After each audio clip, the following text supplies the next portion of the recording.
Assalamualaikum warahmatullahi wabarakatuh. Waalaikumsalam warahmatullahi wabarakatuh. wabarakatuh. A'udzu billahi minasyaitonir rajim. Bismillahirrahmanirrahim.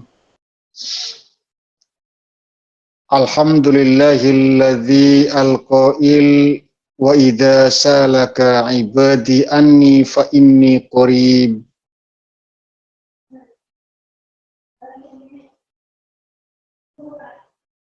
Wa qala aidun ya ayyuhalladzina amanu kutiba alaikumusiyam kama kutiba alal ladzina min qablikum la'allakum tattaqun.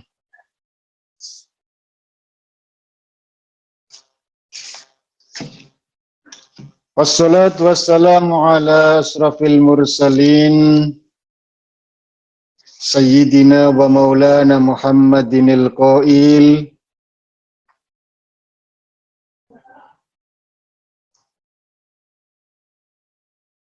laisal ghina an kasratil aradi walakinnal ghina anin nafsi. Sadaqallahul azim wa sadaqa rasuluhul karim. Wa nahnu ala dzalika minasyahidin wasyakirin walhamdulillahi rabbil alamin. Hadratal muhtaram wal mukarram, dumateng para alim, para ulama, para kiai, para ustad, ustadzah, asatid, asatidah, sepuh, sesepuh, bini sepuh, bil khusus toyo pembimbing, pembina, penasehat Majelis Ta'lim Iwamit On Air ingkang tansah kula muliaken, para senior, para pendiri, wabil khusus ketua, wakil beserta jajaran staf kepengurusan Kabinet Fitri yang saya cintai, yang saya hormati, rahimakumullah.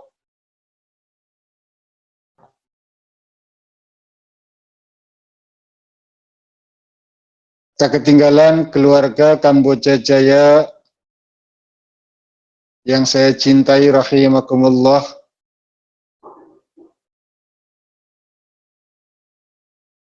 Wal maksusa bihim, santriwan santriwati Majelis Ta'lim Iwamit On Air, terkhusus untuk Rona Senja pada kesempatan yang penuh berbahagia ini, rahimakumullah. Puji syukur kehadirat Allah Subhanahu wa taala yang senantiasa memberikan kita nikmat lahir, nikmat batin, nikmat sehat, nikmat sempat, sehingga pada kesempatan kita yang penuh berbahagia ini kita bisa hadir di Rona Senja, kumpul bertolabul ilmi, menuntut ilmu, belajar agama.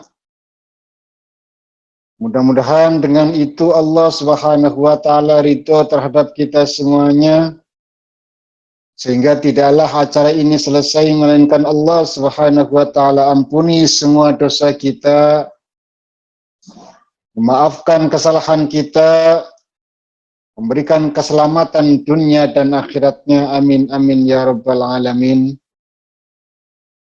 Salawat serta salam semoga tetap terlimpah curahkan keharibaan baginda alam Nabi Agung Nabi besar Muhammad sallallahu alaihi wasallam, keluarganya, sahabatnya, para pengikutnya, dan mudah-mudahan dengan salawat salam tersebut kita senantiasa diakui menjadi umatnya dan kelak akan mendapatkan syafaatul uzma fi yaumil qiyamah. Amin amin ya rabbal alamin. Mustami'in mustami'at hadani Allah wa yakum, pada kesempatan yang penuh berbahagia ini dari kelompok Kamboja Jaya menghadirkan satu tausiah berjudul 3 hal yang menghantarkan hidup bahagia. Tentu sebagai seorang manusia menginginkan kebahagiaan kapanpun dan dimanapun. Bahkan untuk mendapatkan kebahagiaan itu, orang akan rela mengeluarkan banyak biaya yang tidak sedikit. Banyak sekali yang berlomba-lomba supaya mendapatkan kebahagiaan itu. Tapi begitulah manusia pada umumnya. Akan tetapi bagi orang yang beriman, tentu tidak sama. Orang yang beriman jangan disamakan dengan kebanyakan manusia. Harus ada spesialnya. Kalau kalian menganggap mata hanya untuk melihat, kambing pun melihat. Kalau kalian menganggap telinga itu hanya untuk mendengar, elang pun mendengar.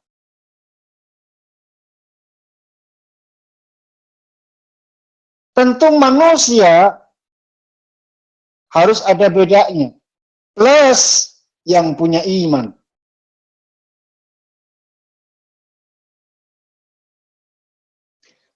Orang yang beriman itu dengan keimanannya tersebut, mereka bisa mendapatkan kebahagiaan. Mereka dapat mengejar kebahagiaan dengan cara yang sangat sederhana. Imam Nawawi Al-Bantani itu mengungkapkan satu kaul, as'adun nas man qalahu qalbah, di anna Allah ta'ala mahu fi ayyi mawdihi kana. Apa kata Imam An-Nawawi dalam kitab Nasail Khibadnya?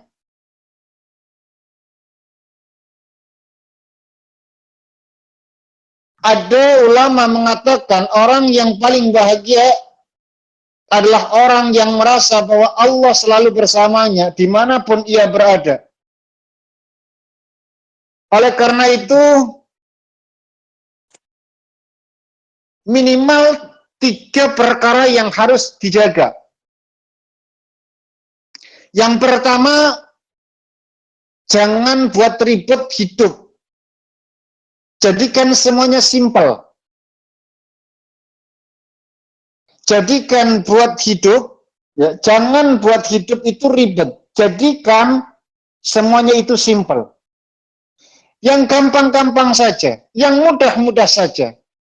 Orang yang merasa bahwa Allah selalu bersamanya dimanapun ia berada, itu akan merasakan keindahan yang sangat luar biasa, kebahagiaan yang tidak ternilai. Itulah kenapa Allah Subhanahu wa taala menyampaikan wa idza salaka ibadi anni fa inni qarib. Jika hambaku bertanya kepada tentang aku, wahai Muhammad, maka jawablah aku begitu dekat. Orang yang dekat dengan Allah Subhanahu wa taala tidak akan pernah memandang kehidupan ini begitu ribet. Akan simpel. Ngantuk, tidur. Semangat, kerja. Simple gitu loh. Enggak, iya caranya ben orang ngantuk. Enggak, yang ngantuk ya tidur, selesai. Enggak bikin kopi segala macam, ben orang ngantuk. Ngantuk ya turu, selesai. Jadi dibikin simple mawon, enggak usah dibikin ribet. Kesukaran hati, pikiran yang tidak tenang, jiwa yang enggak karuan, itu bukan pilihan. Ya, itu bukan pilihan. Tapi hawa nafsu yang tak terkendalikan. Maka bagi orang yang beriman, yang mana dia selalu dekat dengan Allah Subhanahu wa taala, maka akan memandang hidup ini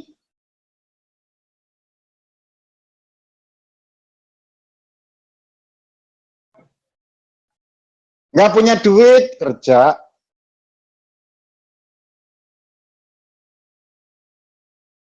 Cari apa saja yang halal, sebisa dan semampunya, selesai.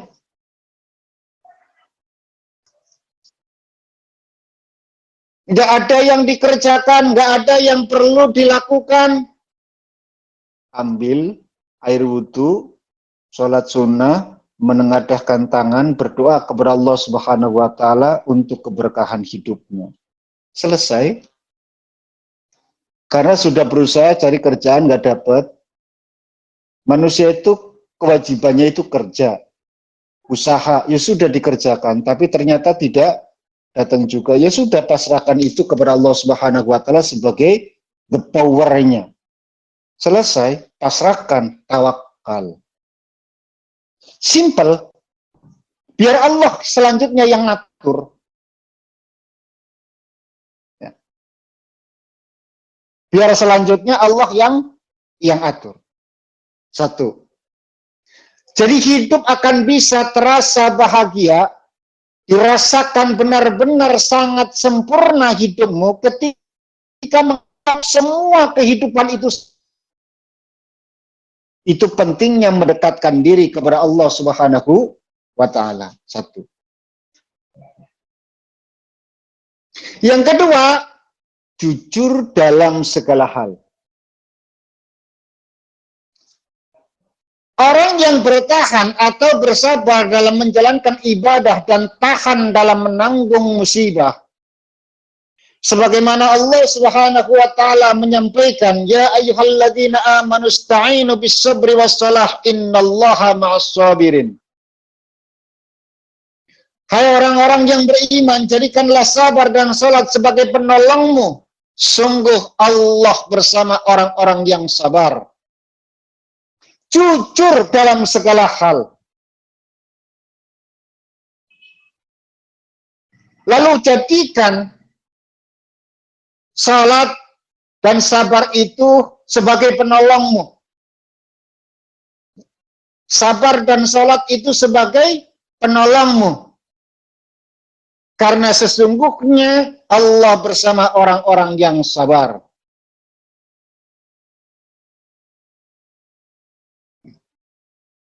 Lihat bagaimana kalimat la ilaha illallah Muhammadur Rasulullah.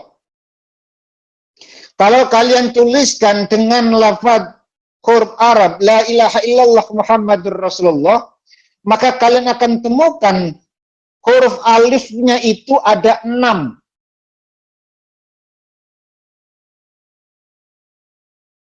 Tulisan la ilaha illallah Muhammadur Rasulullah, alifnya ada 6. Alif itu menunjukkan ittaqullaha haitsuma kuntum.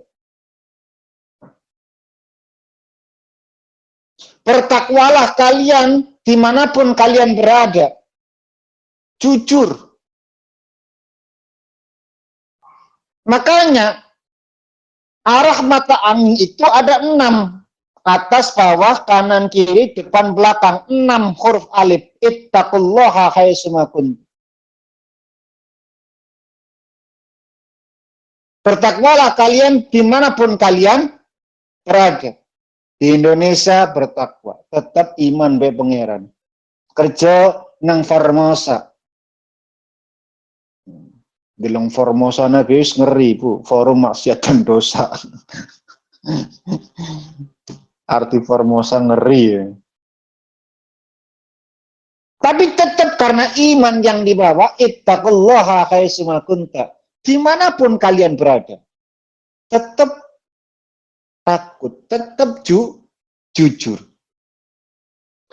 Oke lah, mungkin kalian bisa menyembunyikan semuanya dari orang lain, bisa menyembunyikan dari suami, dari orang tua, dari anak, dari tetangga, dari masyarakat. Tapi bisakah kalian sembunyikan itu dari Allah Subhanahu wa taala?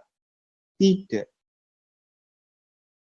Wa may ya'mal misqala dzarratin khairan yarah wa may ya'mal misqala dzarratin syarran yarah. Sebesar apapun kebaikan keburukan manusia pasti akan ditampakkan, disodorkan. Ini loh kebaikan yang kau perbuat, ini loh keburukan yang kalian lakukan. Sebesar dzirrah pun akan ditampakkan.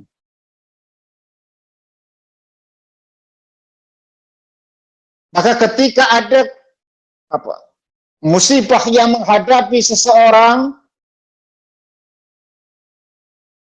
mengalami satu cobaan, ujian yang luar biasa, bersabarlah karena akan ada masanya. Karena akan ada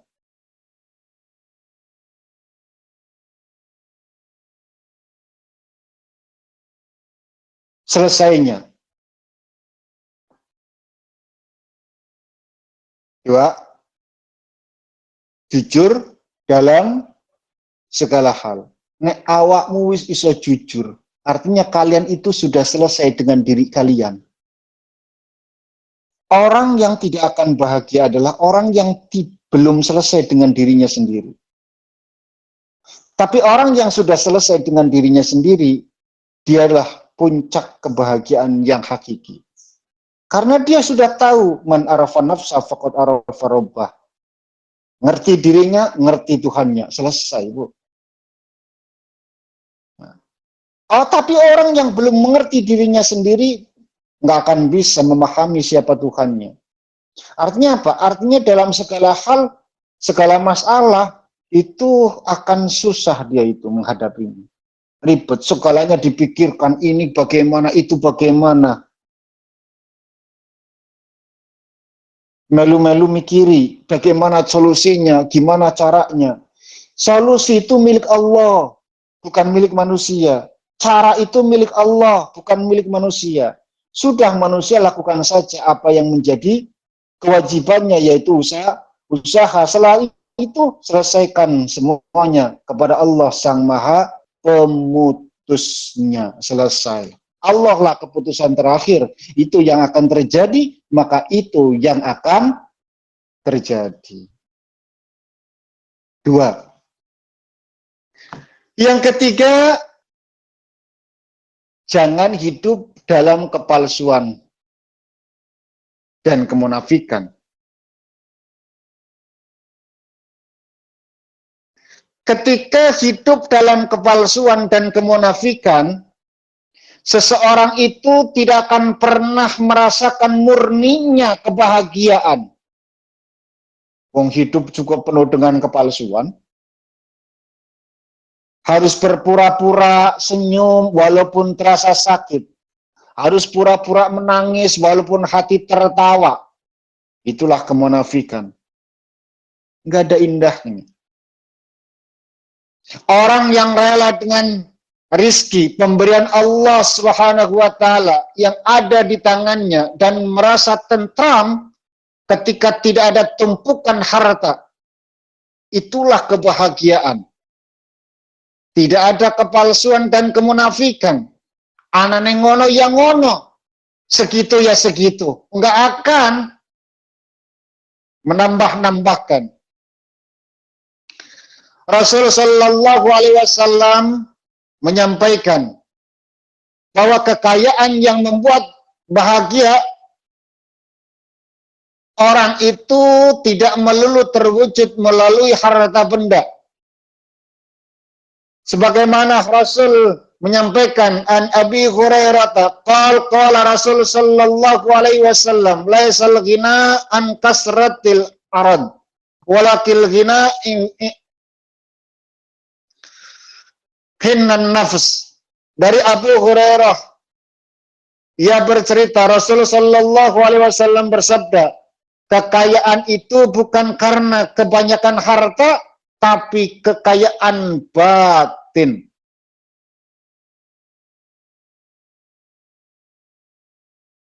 Kaya hati. Bukan kepalsuan, bukan kemunafikan. Bahkan dalam urusan harta lewat kebahagiaan lewat harta pun ternyata kekayaan bukan penyelesaiannya, tapi merupakan batin seseorang, murninya keimanan seseorang, keyakinannya. Itulah yang menjadikan seseorang itu akan bisa merasakan bahagia yang hakiki. Ketika seseorang sudah mampu melakukan 3 hal, jangan buat ribet, jadikan semua simpel. Jujur dalam segala hal, jangan hidup dalam kepalsuan dan kemunafikan, maka orang tersebut akan merasakan kebahagiaan yang sangat luar biasa. 3 hal yang disebutkan oleh Imam An-Nawawi memberikan jalan yang dapat menghantarkan seorang pada kebahagiaan tanpa harus bergantung pada materi semata. Ketiganya dapat membuka mata batin serta meringankan langkah memandang dan menjalani kehidupan. Semoga kita pun termasuk dalam orang-orang yang berbahagia yang dimaksudkan. Semoga Allah Subhanahu wa taala memberikan jalan bagi kita, kemudahan bagi kita untuk memiliki 3 kriteria orang-orang yang bisa mendapatkan kebahagiaan yang hakiki, yaitu memandang kehidupan ini yang begitu simpel, jujur dalam segala hal, dan hidup tidak dalam kepalsuan dan kemunafikan. Mudah-mudahan Allah ridho terhadap kita semuanya. Mungkin itu dulu yang bisa saya sampaikan. Kita lanjut pada sesi tanya jawab. Kurang lebihnya mohon maaf yang seikhlas-ikhlasnya. Ada kurang lebihnya mohon maaf yang seikhlas-ikhlasnya. Wassalamualaikum warahmatullahi wabarakatuh. Waalaikumsalam warahmatullahi wabarakatuh. Jemaah rahimakumullah, bahasanya kita pada sesi tanya jawab dipersilakan kepada jamaah untuk mengajukan pertanyaan. Silakan menyebutkan nama dan juga paspornya. Rona Senja, Ramadan kita hikmah tarbiyah menggapai ridho dan berkah. Allahu Akbar, barakallah. Semoga dipersilakan. Assalamualaikum warahmatullahi wabarakatuh. Waalaikumsalam warahmatullahi wabarakatuh. Rona Senja, Ramadan kita hikmah tarbiyah menggapai ridho dan berkah. Allahu Akbar, barakallah. Begini Abah, kita di luar negeri kan untuk memperbaiki ekonomi ya Abah ya, dengan bekerja dan mendapatkan gaji. Terus kita ini kok 1 kontrak tidak pulang, 2 kontrak 3 pulang, bahkan sampai berpuluh-puluh tahun nggak pulang gitu. Males untuk pulang ke Indonesia. Sedangkan di Indonesia itu ya istilahnya untuk makan sehari-hari sudah ada gitu Pak Ustadz. Terus apakah kita ini termasuk hubud dunia atau karena dituntut dengan kebutuhan yang di Indonesia itu mahal gitu atau gimana Pak Ustadz? Terima kasih. Baik. Satunya tadi Mbak siapa tadi? Satu lagi, Bunda Aminah tadi kayaknya. Monggo dipersilakan, satu lagi. Betul loh, saya bukan. Oh, nggih, monggo tunggal ngawon dia Bapak Ustadz, monggo. Oke. Apakah orang yang kerja tidak pulang bertahun-tahun, tambah kontrak terus, termasuk hubud dunia? Ataukah saking sulitnya lapangan kerja di Indonesia, biaya mahal, pekerjaan susah?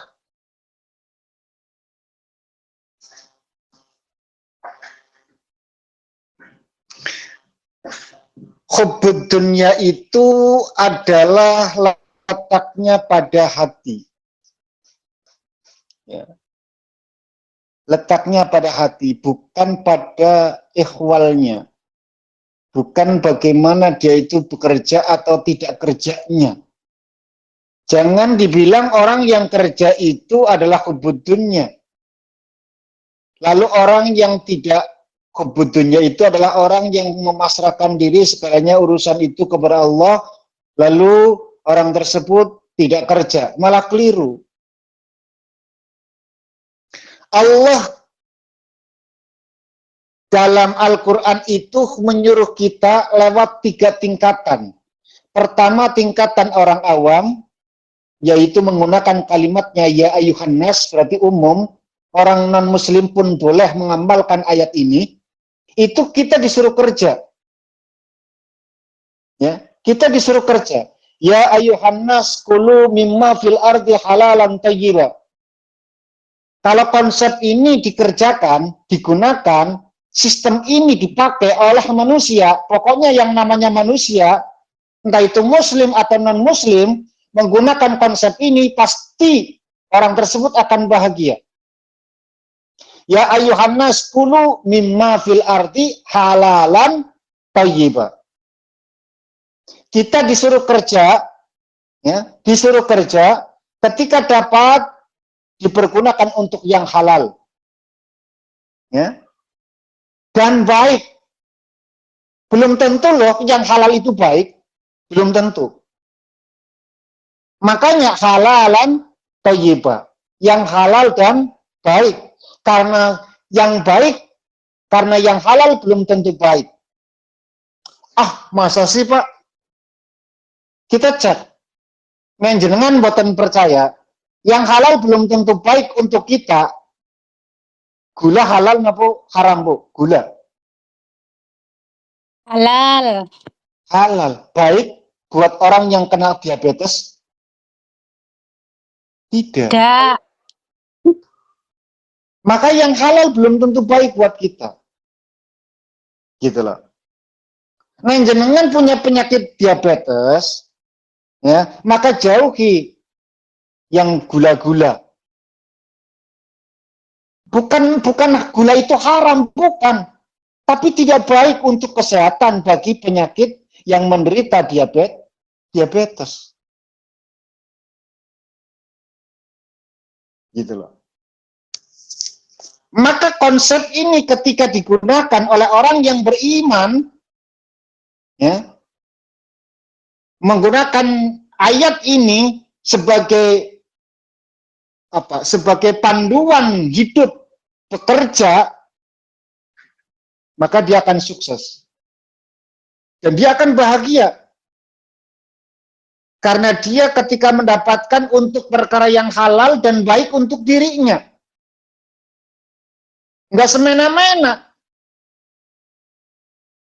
Oh, mumpung saya situ sudah mendapatkan, saya akan beli apa saja yang saya mau, yang saya inginkan. Meskipun harus merasa sakit-sakitan. Tidak, Bu. Halalan thayyibah. Yang kedua, ya ayyuhalladzina amanu. Yang kedua itu dipanggil imannya. Kalau yang tadi dipanggil manusianya, yang kedua itu dipanggil imannya. Amanu. Tetap kulu ternyata digongkon kerja. Sama-sama. Tapi tentu orang yang beriman dengan orang yang tidak beriman, tentu harus ada bedanya, Bu. Jenengan sama-sama makan. Jenengan makan, dia non-muslim makan. Tapi makan jenengan dengan makanan orang non-muslim harus ada bedanya. Jenengan makan, ketika makan bismillah, itu dapat pahala. Menjadi amal. Menjadi pahala. Mereka tidak. Mata sama-sama melihat. Jenengan buat melihat Al-Quran, lisan untuk baca Quran, telinga untuk mendengarkan baca Quran. Itu semuanya mendapatkan nilai pahala plus, sedangkan mereka tidak. Tentu kudu beda, Bu. Ya, harus ada fasilitas tersendiri. Nah, orang yang beriman ini ketika bekerja diikat dengan imannya, maka iman tersebut akan mengarahkan dirinya untuk mencari sesuatu yang baik, halal bagi dirinya. Penuh dengan keberkahan. Jadi nggak ada hubungannya.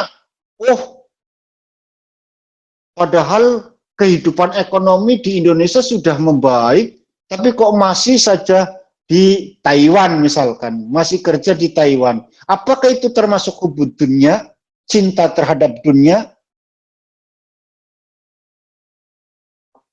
Enggak juga.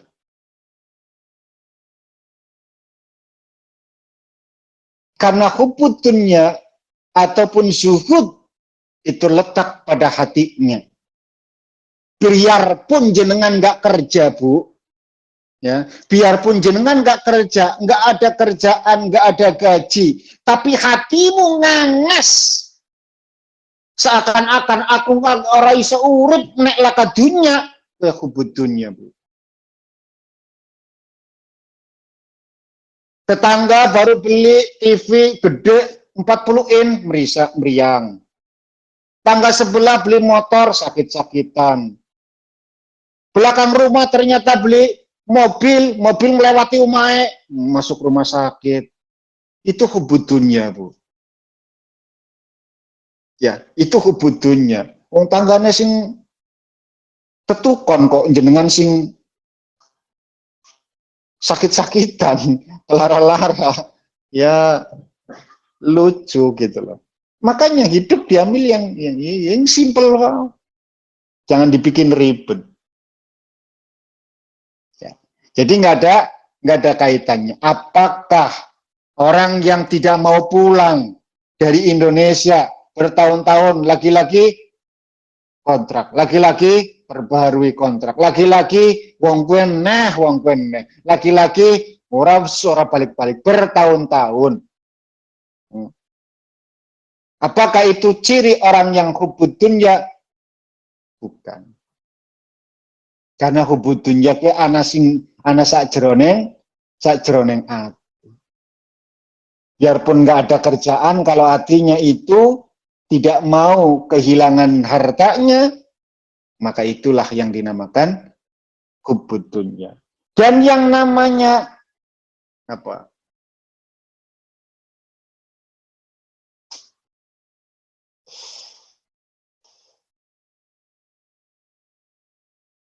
Zuhud itu pun, Bu, yang namanya zuhud yang tidak suka terhadap dunia itu pun harus kaya dulu.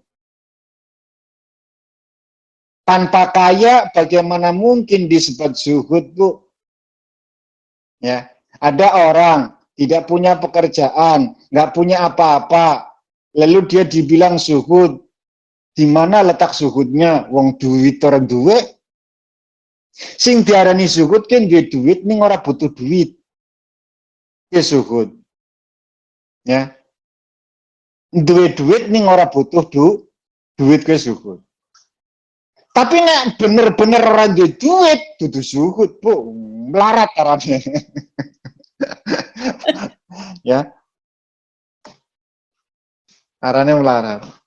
Iya, matur nambah nuwun Pak Ustaz. Soalnya saya sudah 17 tahun, tetangga itu bilangnya saya itu mak-mak cenah. Mak-mak serakah gitu Pak Ustaz. Apalagi di sini itu diwamit sambil kerja sambil ibadah ngaji korek ilmu. Orang yakin, Bu. Ya. Saya itu bukan hanya 1 2 ya punya anaknya. Ewon lah. Sing pada balik, wis ora kok ngaji maneh, Bu. Kembali ke habitatnya, sing matur, sing macam-macam, wis ora ngaji maning wis. Jenengan masih mending, masih Gusda, iso kerja, masih tetap ngaji. Baik. Mudah-mudahan bisa terjawab. Iya, matur nuwun nuwun. Jadi kalau ada tetangga bilang kita Iya, serakah sama-sama. atau itu udah kita dimuai gitu Pak Ustadz. Oke, matur Biarkan nuwun. saja. Astagfirullah. Biarkan Oke, saja. matur nuwun. Iya, sami-sami. Oke, terima kasih atas jawabannya Al Ustadz. Monggo selanjutnya bagi jemaah yang pengen bertanya, dipersilakan. Assalamualaikum warahmatullahi wabarakatuh. Waalaikumsalam Waalaikumsalam warahmatullahi wabarakatuh. Benar saja. Tadi sepertinya warahmatullahi kita lima tarbiyah menggapai ridho dan berkaula wa barakallah. Allahu Saya di Akbar. keluarga Anggrek, Pak. Saya ada di Tangerang. Saya ada sedikit masalah. Mohon kalau ada ya bunda-bunda yang bisa ngerekam, saya butuh banget jawaban ini ya. Karena ini masalah saya punya teman, dia menggampangkan agama. Jadi intinya gini, dia dulunya tuh keluarganya bercerai, bapak ibunya beda agama. Si ini dulu itu masuk Islam, tapi ternyata setelah perceraian dia masuk ke Kristen. Nah, setelah Kristen dia punya anak janda, terus anaknya dia itu calonnya ke Islam, belajar lagi belajar khusus privat Al-Quran udah juz 8. Tapi di sini itu ibunya balik lagi ke Islam, dia sebenarnya bisa sholat, bisa. Kemarin tak ajak sholat, tak ajak tarawih bisa. Tapi untuk sholat 5 waktu tuh belum bisa, belum mau, ada kenyataan belum mau gitu loh. Karena dia kerja udah mapan gitu ya. Yang saya tanya kan gini, apa hukumnya hadis atau dalam surat apa yang menjelaskan tentang masalah satu tadi itu menggampangkan agama. Yang kedua berarti kan dia belum dia juga sering pernah pindah ke agama, ke Buddha juga pernah. Nah di sini kan karena anaknya itu masuk Islam, otomatis dia mengikuti anaknya gitu kan. Nah ini insya Allah tanggal 19 dia ngadakan sedekah buka bersama sama anak yatim piatu di kantor. Itu ngundang saya lah. Saya tuh hanya ingin menginginkan biar beliau ini bisa benar-benar satu agama yang dipegang, karena kemarin dia udah saya mulai mengikat kekuatan agama dia, tapi mentah lagi kemarin masalahnya. Kita ada masalah di imigrasi, yang pegawai imigrasi agama Islam, tapi dia hanya untuk tameng doang gitu Pak. Jadi dia gak goyah lagi. Bagaimana saya caranya untuk menguatkannya dia lagi untuk agamanya tetap ke Islam lagi gitu. Karena sayang anaknya dua-duanya tuh belajar lagi privat, udah sampai ada yang juz 8, ada yang juz 15. Yang itu saya mau tanyakan Pak, mungkin Bapak Ustadz bisa kasih saya penjelasan. Mungkin dari bunda-bunda ada yang bisa ngerekam, mohon bantuannya. Terima kasih sebelumnya. Assalamualaikum warahmatullahi wabarakatuh. Waalaikumsalam warahmatullahi wabarakatuh. Ini sama seperti yang tadi saya sampaikan di awal. Pertama, hidup digawe gampang. Kalau jenengan pengen uripe seneng, ya. Salah satu yang bikin kita nggak bahagia, nggak bisa menerima, itu karena kita ambil bagian dari sesuatu yang memang bukan milik kita. Beragama itu mudah, ya. Beragama itu enak, beragama itu sangat rileks gitu loh. Itu yang pertama yang harus kita pahami dulu. Sebelum kita itu menggebu-gebu mempertahankan keyakinan kita. Tapi percayakan dulu langkah pertama bahwa beragama itu indah. Maka sesuatu yang bisa membuatmu marah tinggalkan, karena itu pasti bukan agama. Biarpun kelihatannya kalian mempertahankan gitu loh. Tapi hakikatnya itu ternyata hawa nafsu. Jadi langkah pertama adalah beragama itu indah. Selesai. Sesuatu yang membuatmu susah, yang membuatmu marah, itu tinggalkan. Satu. Yang kedua, Innal huda hudallah. Bahwa hidayah itu adalah milik Allah. Nabi itu pernah ditegur sama Allah ketika menjanjikan sesuatu terhadap umatnya, terhadap manusia. Tapi kata Allah, kamu jangan seperti itu Muhammad, segala keputusan itu aku. Kamu sampaikan saja. Ya, kamu sampaikan saja. Dia terima atau tidak, lepaskan semua beban dalam pikiran dan hatimu. Mau diterima atau tidak, lepaskan dari pikiran dan hatimu. Jangan terikat, jangan terbebani. Karena hidayah milikku, keputusan aku yang menentukan. Jadi Bu, jenengan sampaikan saja kebenaran terhadapnya. Ya, kalau memang tidak suka terhadap perilakunya yang menggampangkan agama, suka bolak-balik, kadang ke sana, kadang ke sini, kadang keyakinan A, kadang keyakinan B, sampaikan saja sikap itu tidak baik. Tapi jangan sampai kau itu merasa tersakiti atau merasa kau tidak didengarkan. Orang Bu, kadang-kadang itu merasa jengkel kalau kalimatnya nggak didengerin. Tapi yang jadi kambing hitam agama. Wong diomongi angel, ngeyel. Itu yang keluar. Padahal dia mungkin marah. Kalimatnya mungkin ya. Padahal mungkin dia itu marah karena yang dia ingatkan, yang dia nasehatin, itu tidak dipakai sama sekali. Jadi sebenarnya dia itu marah karena nasihatnya tidak dipakai. Tapi kalau dia nasihati dengan iman, dengan kebenaran, dengan kejujuran, maka dipakai atau tidak, itu selesai Bu. Karena tugasku adalah menyampaikan kebenaran.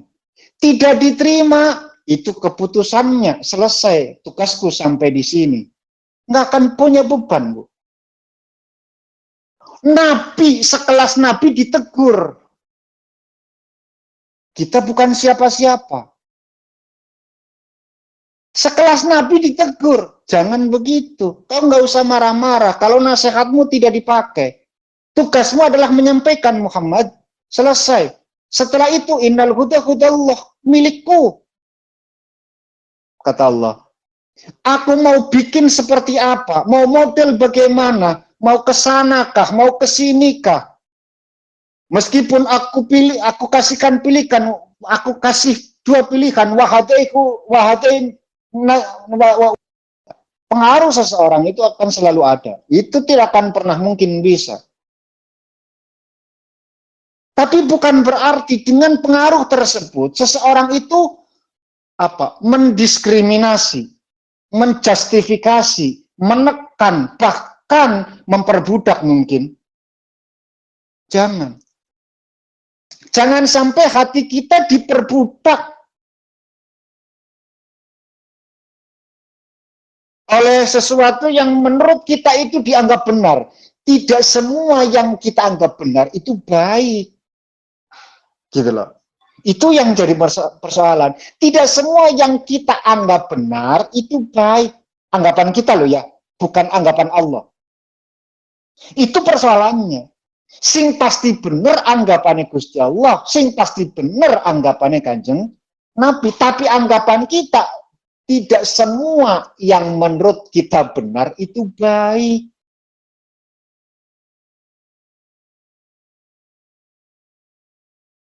Maka kembalikan lagi kepada Allah dan Rasulnya. Tugasmu sebagaimana? Sebagai seorang saudara, yaitu menjaga aib saudaranya. Tugasmu itu sebagai seorang mukmin terhadap mukmin yang lain, mencintai sebagaimana engkau mencintai dirimu sendiri. Saking cintanya kau, saking menjaganya kau, tidak ingin saudaramu itu terjerumus dalam lembah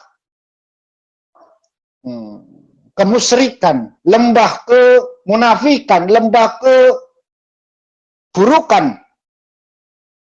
Sampai-sampai engkau mempertaruhkan imanmu sendiri. Jangan. Maka lakukan di mana yang bisa kau lakukan, sebatas yang kau mampu lakukan. Jangan paksakan diri. Agama itu indah.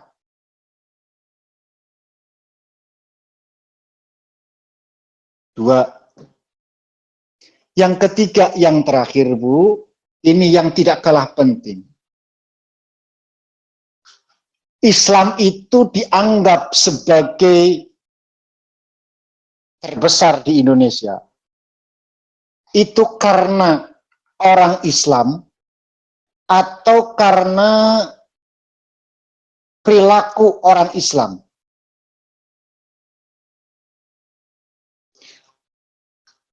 Kemusyrikan itu bisa tersingkirkan, kemusyrikan itu bisa terkalahkan oleh banyaknya orang-orang yang padu Islam, Bu. Ya, padu Islam. Pokoknya Islam gitu loh. Karena dengan pokoknya Islam selesai, Bu. Kemusyrikan itu pasti akan dihilangkan. Seseorang mengucapkan 70 tahun dia itu dalam gelimangan musyrik, lalu mengucapkan la ilaha illallah Muhammadur Rasulullah atau asyhadu an la ilaha illallah wa asyhadu anna Muhammadar Rasulullah, maka 70 tahun itu kemusyrikan yang dikerjakan selesai, Bu. Dihapus.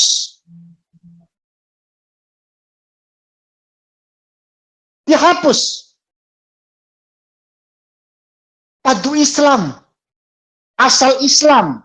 Belum melakukan ibadah, Bu. Belum melakukan amal itu. Pokoknya Islam selesai. Maka kemusyrikan itu akan terasa kecil di pandangan orang-orang mukmin ketika kita lihat besarnya orang Islam. Padu Islam tok. Gitu loh.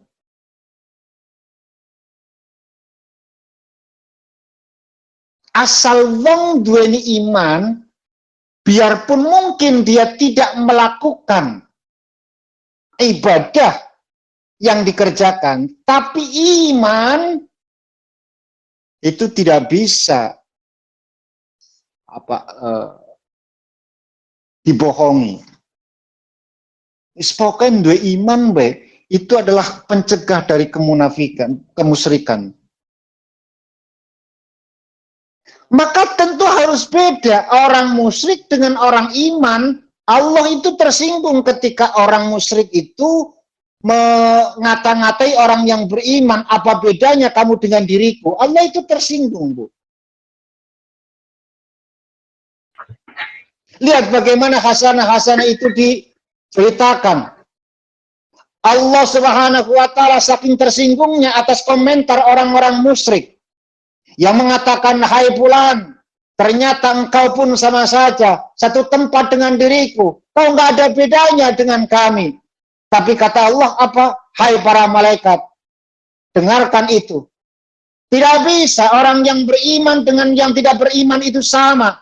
Tidak, kata Allah. Ambil orang yang beriman, masukkan mereka ke dalam surgaku. Pisahkan mereka dari orang-orang yang tidak beriman terhadap diriku. Beda, Bu. Padahal dia itu benar-benar nakal, kurang ajar, kemaksiatan di mana-mana. Tapi karena dikomentari, ternyata apa bedanya wong iman karo wong kafir, misalnya. Sama aja, tempatnya di mana? Di neraka. Orang iman pun masuk neraka, orang kafir pun masuk neraka, musyrik masuk neraka. Lalu bedanya di mana? Kafir, iman, musyrik. Nggak ada bedanya. Semuanya masuk neraka. Kata Allah tidak, kafir, musyrik, iman kudu ana bedane. Buktinya orang iman ayo mlebu swarga. Nggak bisa disamakan. Barokah yang duwe iman. Cukup iman tok, Bu. Jadi maksud saya itu begini, Bu. Jenengan silakan dakwah sesuai dengan kemampuan yang kau bisa, ya. Tapi jangan sampai ada paksaan dalam hatimu untuk mengikuti apa yang kau sarankan. Tugasmu adalah sampaikan kebenaran, setelah itu pasrahkan kepada Allah Subhanahu wa taala. Sehebat apapun dirimu mengeluarkan dalil yang begitu qat'inya, kalau memang dia itu akan dijauhkan oleh Allah dari kebenaran, tidak akan pernah bisa, Bu. Tapi kalau dia adalah orang yang dipilih Allah Subhanahu wa taala untuk mendapatkan hidayahnya, tanpa usah kau keluarkan dalil pun, mereka pun akan mendapatkan hidayah dari Allah Subhanahu wa taala lewat, mungkin juga lewat bahasamu, lewat kata-katamu, lewat kebijaksanaanmu. Ud'u ila sabili rabbika bil hikmah. Karena saat seseorang itu agak melenceng dari jalan Allah, maka ajaklah dia dengan bil hikmah, dengan kebijaksanaan. Ayo kembali lagi dengan cara yang sangat bijaksana. Kalau mungkin rodok susah, wa mau'izatil hasanah, mungkin perlu dikandani, perlu melingi, disampaikan kebenaran dan lain sebagainya. Sampai puncaknya wajadilhum billati hiya ahsan. Mungkin harus berargumentasi, itu pun harus memakai cara yang terbaik. Hiya ahsan kalimatnya. Ahsan itu adalah yang terbaik dari yang baik. Jadi saat kita berdebat pun, saat kita adu argumentasi pun, mempertahankan keyakinan kita, itu pun dengan cara yang terbaik. Ya. Jadi maksud saya, sampaikan apa yang menjadi tugasmu, semampumu, sebisamu, jangan ada paksaan. Setelah itu pasrahkan kepada Allah Subhanahu wa taala. Kalau memang itu adalah yang terbaik untuk dirinya, maka itu yang akan terjadi. Kau lepaskan diri dari segala pengaruh, dari setiap nasihat yang kau berikan, ataupun rasa pengaruh dalam kehidupanmu. Bebaskan semua dari itu semua, supaya hatimu bisa merasa tenang. Mungkin itu yang bisa saya sampaikan. Ada kurang lebihnya mohon maaf yang seikhlas-ikhlasnya. Subhanakallahumma bihamdika asyhadu an la ilaha illa anta astaghfiruka wa atubu ilaik. Khairu da'wana walhamdulillahi rabbil alamin. Assalamualaikum warahmatullahi wabarakatuh. Waalaikumsalam. Waalaikumsalam warahmatullahi wabarakatuh. Mohon barokah doanya, Pak Ustadz. A'udzu billahi minasyaitonir rajim. Bismillahirrahmanirrahim. Allahumma shalli ala sayyidina Muhammadin karimi dakhrina Muhammad. Sallim murattab barakat ala kulli sahabat Rasulullah. Alhamdulillahi rabbil alamin hamdan yafi ni'maka fi masidah. Ya Rabbana lakal hamdu kama yanbaghi li jalali wajhika sultanik. Allahumma salli wa sallim ala sayyidina Muhammad salatan tunjina biha min jamil ahwali wal afat wa taqdilana biha jamil hajat wa tutahhiruna biha min jamil si'at wa tarfuna biha indaka ala darajat wa tuballighuna biha aqsal ghayat min jamil khairati fil hayati wa ba'dal mamat innaka ala kulli syai'in qadir. Allahumma arinal haqqa haqqa warzuqna ittiba'ah wa arinal batila batila warzuqna ijtinabah. Allahumma inna nas'aluka ilman nafi'an wa amalan mutaqabbalan wa rizqan halalan tayyiban. Allahumma inna na'udzubika min la yanfa' wa qalbin la yakhsha wa du'ain la yusma' wa amalin la yurfa'. Allahumma ij'alna awladana wa dhurriyyatina min ahli al-ilmi wa ahli al-khair wa la taj'alna wa iyyahum min ahli sirri wad dair. Allahumma arzuqna mutaba'atan nabiyyi sallallahu alaihi wasallam awwalan wa akhiran wa zahiran wa batinan wa qawlan wa fi'lan wa ta'atan wa ibadatan wa amalan sholihan wa adah. Allahumma ahyina bihayatil ulama wa amitna bimati syuhada wa ahsyurna yawmal qiyamati fi zumratil awliya وأدخلنا الجنة مع الأنبياء عليهم السلام. ربنا لا تزغ قلوبنا بعد إذ هديتنا وهب لنا من لدنك رحمة إنك أنت الوهاب. ربنا آتنا في الدنيا حسنة وفي الآخرة حسنة وقنا عذاب النار. وصلى الله على سيدنا محمد وعلى آله وصحبه وسلم. سبحان ربك رب العزة عما يصفون وسلام على المرسلين والحمد لله رب العالمين. بحق الفاتحة. أعوذ بالله من الشيطان الرجيم. بسم الله الرحمن الرحيم. الحمد لله رب العالمين الرحمن الرحيم. إياك نعبد وإياك نستعين اهدنا الصراط المستقيم صراط الذين أنعمت عليهم غير عليهم ولا الضالين. Monggo kita bersama-sama haturkan salam untuk mengantar beliau Al-Ustadz Alan Maulana Ibrahim untuk beristirahat. Monggo. Wassalamualaikum warahmatullahi wabarakatuh. Waalaikumsalam warahmatullahi wabarakatuh. Nganap sedaya mawon matur nuwun. Terima kasih barokah ilmu dipun. Barakallah. Sukses selalu.